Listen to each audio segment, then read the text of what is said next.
जीवित पुत्रिका व्रत कथा। श्री गणेशाय नमः। अथ जीवित पुत्रिका व्रत कथा। कथा शुरू करते हैं। एक बार नैमिषारण्य के निवासी ऋषियों ने संसार के कल्याणार्थ सूत जी से पूछा, हे सूत, कराल के कलिकाल में लोगों के बालक किस तरह दीर्घायु होंगे, सो कहिए।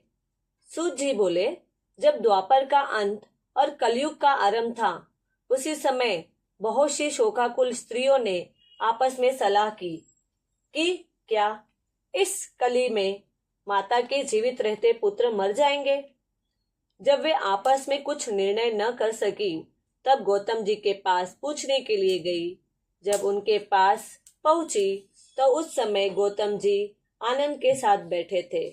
उनके सामने जाकर उन्होंने मस्तक झुकाकर प्रणाम किया।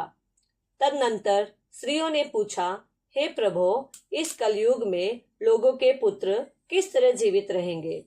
इसके लिए कोई व्रत या तप हो तो कृपा करके बताइए। इस तरह उनकी बात सुनकर गौतम जी बोले, आपसे मैं वही बात कहूंगा जो मैंने पहले से सुन रखी है। गौतम जी ने कहा, जब महाभारत युद्ध का अंत हो गया और द्रोण पुत्र अश्वत्थामा के द्वारा अपने बेटों को मरा देखकर सब पांडव बड़े दुखी हुए, तो पुत्र के शोक से व्याकुल होकर द्रौपदी अपनी सखियों के साथ ब्राह्मण श्रेष्ठ धौम्य के पास पहुंच गई और उसने धौम्य से कहा, हे विपिंद्र, कौन सा उपाय करने से बच्चे दीर्घायु हो सकते हैं? कृपया करके ठीक ठीक कहिए। धौम्य बोले, सतयुग में सत्य वचन बोलने वाला, सत्य चारण करने वाला समदर्शी जीमुतवाहन नामक एक राजा था। एक बार वो अपनी स्त्री के साथ अपने ससुराल गया और वहीं रहने लगा। एक दिन आधी रात के समय पुत्र के शोक से व्याकुल होकर कोई स्त्री रोने लगी, क्योंकि वह अपने बेटे के दर्शन से निराश हो चुकी थी। उसका पुत्र मर चुका था।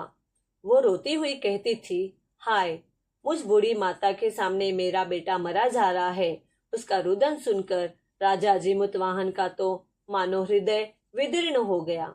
वो तत्काल उस स्त्री के पास गया और उससे पूछा, तुम्हारा बेटा कैसे मरा है? बूढ़ी ने कहा, गरुण प्रतिदिन आकर गांव के लड़कों को खा जाता है। इस पर दयालु राजा ने कहा, माता, अब तुम रो मत, आनंद से बैठो, मैं तुम्हारे बच्चे को बचाने का यत्न करता हूँ। ऐसा कहकर राजा उस स्थान पर गया जहाँ गरुण आकर प्रतिदिन मांस खाया करता था। उसी समय गरुण भी उस पर टूट पड़ा और राजा के शरीर का मांस खाने लगा। जब अतिशय तेजस्वी गरुण ने राजा का बायां अंग खा लिया, तो झटपट राजा ने अपना दाहिना अंग फेर कर गरुण के सामने कर दिया। यह देखकर गरुण जी ने कहा, देव योनियों में तुम कौन हो? तुम मनुष्य तो नहीं जान पड़ते। अच्छा, अपना जन्म और कुल बताओ। पीड़ा से व्याकुल मन वाले राजा ने कहा, हे पक्षीराज, इस तरह के प्रश्न करना व्यर्थ है। तुम अपनी इच्छा भर मेरा मांस खाओ। ये सुनकर गरुण रुक गए और बड़े आदर से राजा के जन्म और कुल की बात पूछने लगे। राजा ने कहा, मेरी माता का नाम है शैव्या और मेरे पिता का नाम है शालीवाहन है। सूर्य वंश में मेरा जन्म हुआ है और जीमुतवाहन मेरा नाम है। राजा की दयालुता देखकर गरुड़ ने कहा, हे महाभाग, तुम्हारे मन में जो अभिलाषा हो वो वर मांगो। राजा ने कहा, हे पक्षीराज, यदि आप मुझे वर दे रहे हैं तो वर दीजिए कि आपने अब तक जिन प्राणियों को खाया है वे सब जीवित हो जाए। हे स्वामिन, अब से आप यहाँ बालकों को न खाए और ऐसा कोई उपाय करे कि जो जहां उत्पन्न हो वे लोग बहुत दिन तक जीवित रहे। धौम्य ने कहा कि पक्षीराज गरुण राजा को वरदान देकर स्वयं अमृत के लिए नागलोक चले। वहां से अमृत लाकर उन्होंने उन मरे मनुष्यों की हड्डियों पर बरसाया। ऐसा करने से सब लोग जीवित हो गए जिनको कि पहले गरुण ने खाया था। राजा के त्याग और गरुण की कृपा से वहां वालों का बहुत कष्ट दूर हो गया। उस समय राजा के शरीर की शोभा दुनी हो गई थी। राजा की दयालुता देखकर गरुड़ ने फिर कहा, मैं संसार के कल्याणार्थ एक और वरदान दूंगा। आज आश्विन कृष्ण सप्तमी से रहित शुभ अष्टमी तिथि है। आज ही तुमने यहाँ की प्रजा को जीवन दान दिया है।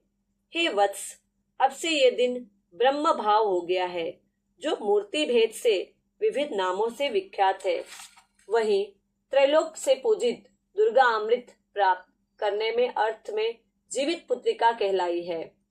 सो इस तिथि को जो स्त्रियां उस जीवित पुत्रिका की और कुश की आकृति बनाकर तुम्हारी पूजा करेगी, तो दिनों दिन उसका सौभाग्य बढ़ेगा और वंश की बढ़ती होती रहेगी। हे महाभाग, इस विषय में विचार करने की भी आवश्यकता नहीं है। हे राजन, सप्तमी से रहित और उदया तिथि की अष्टमी को व्रत करे, यानी सप्तमी विद अष्टमी जिस दिन हो उस दिन व्रत न कर शुद्ध अष्टमी को व्रत करे और नवमी में पारण करे। यदि इस पर ध्यान न दिया गया तो फल नष्ट हो ही जाएगा और सौभाग्य तो अवश्य नष्ट हो जाएगा। जीमूत वाहन को इस तरह का वरदान देकर गरुड़ वैकुंठ धाम को चले गए और राजा भी अपनी पत्नी के साथ अपने नगर को वापस चले आए। धौम्य द्रौपदी से कहते हैं, हे देवी, मैंने ये अतिशय दुर्लभ व्रत तुमको बताया है। इस व्रत को करने से बच्चे दीर्घायु होते हैं। हे देवी, तुम भी पूर्वोक्त विधि से ये व्रत और दुर्गा जी का पूजन करो तो तुम्हें भी अभिलाषित फल प्राप्त होगा। मुनिराज धौम्य की बात सुनकर द्रौपदी के हृदय में एक प्रकार का कौतूहल उत्पन्न हुआ और पूर्ववासिनी स्त्रियों को बुलाकर उनके साथ ये उत्तम व्रत किया। गौतम ने कहा, यह व्रत और उसके प्रभाव को किसी एक चिल्ही ने सुन लिया और अपनी सखी सियारिन को बतलाया। इसके बाद पीपल वृक्ष की शाखा पर बैठकर उसी चिल्ही ने और उस वृक्ष के खोते में बैठकर सियारिन ने भी व्रत किया। फिर वही चिल्ही किसी उत्तम ब्राह्मण के मुंह से ये कथा सुनाई और पीपल के खोते में बैठी हुई अपनी सखी को सुनाया। सियारिन ने आधी कथा सुनी थी कि उसे भूख लग गई और वो उसी समय शव से भरे हुए शमशान में पहुंची। वहां उसने इच्छा भर मांस का भोजन किया और चिल्ली बिना कुछ खाए पिए रह गई और सवेरा हो गया। सवेरे वो गौशाले में गई और वहां गौ का दूध पिया। इस तरह नवमी को उसने पारण किया। कुछ दिनों बाद वे दोनों मर गई और अयोध्या में किसी धनी व्यापारी के घर जन्मी। संयोग से उन दोनों का जन्म एक ही घर में हुआ, जिनमें सियारिन ज्येष्ठ हुई और चिल्ली छोटी। वे दोनों सभी शुभ लक्षणों से युक्त थी, इसलिए बड़ी लड़की काशीराज के और छोटी उसके मंत्री के साथ गार्हपत्य अग्नि के सामने विधि पूर्वक ब्याही गई। पूर्व जन्म के कर्म फल से वह मृगनयनी रानी हुई। जिस किसी भी संतान को उत्पन्न करती वो मर जाती थी और पूर्व जन्म की बातों को स्मरण करने वाली मंत्री की पत्नी ने अष्टवसुओं के सदृश तेजस्वी 8 बेटे उत्पन्न किए और सभी जीवित रह गए। अपनी बहन के पुत्रों को जीवित देखकर ईर्ष्यावश राजपत्नी ने अपने स्वामी से कहा कि यदि तुम मुझे जीवित रखना चाहते हो तो इस मंत्री के भी पुत्रों को उसी जगह भेज दो जहां मेरे बेटे गए हैं, अर्थात इन्हें मार डालो। ये सुनकर राजा ने उस मंत्री के पुत्रों को मारने के लिए कई प्रकार के उद्योग किए, पर मंत्री पत्नी ने जीवित पुत्रिका के पुण्य बल से बचा लिया। एक दिन राजा ने अपने आदमियों से उन पुत्रों का सिर कटवा कर पिटारी में रखवाया और वह पिटारी उनकी माता अर्थात मंत्री पत्नी के पास भेज दिया, किंतु वे 8 सिर बेशकीमती जवाहरात हो गए और भले चंगे वे 8 लड़के अपनी माता के पास वापस चले गए। उनको जीवित देख राजपत्नी को बड़ा विस्मय हुआ। अंत में वो मंत्री की पत्नी के पास आई और उसने पूछा, बहन, तुमने कौन सा ऐसा पुण्य किया है जिससे बार बार मारे जाने पर भी तुम्हारे बेटे नहीं मरते?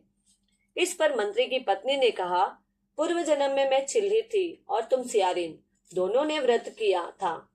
तुमने व्रत के नियमों को भली भांति पालन नहीं किया था और मैंने किया था। इसी दोष से बहन तुम्हारे बेटे नहीं जीते हैं।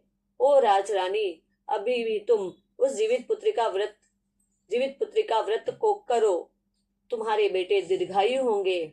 मैं तुमसे सच सच कह रही हूँ। उसके कथनानुसार रानी ने व्रत किया, तभी से उसके कई बेटे सुंदर और दीर्घायु होकर बड़े बड़े राजा हुए। सूत जी कहते हैं कि सब प्रकार का आनंद देने वाला मैंने ये दिव्य व्रत बतलाया। स्त्री या चिरंजीवी संतान चाहती हो तो विधि पूर्वक ये व्रत करे। कथा की समाप्ति।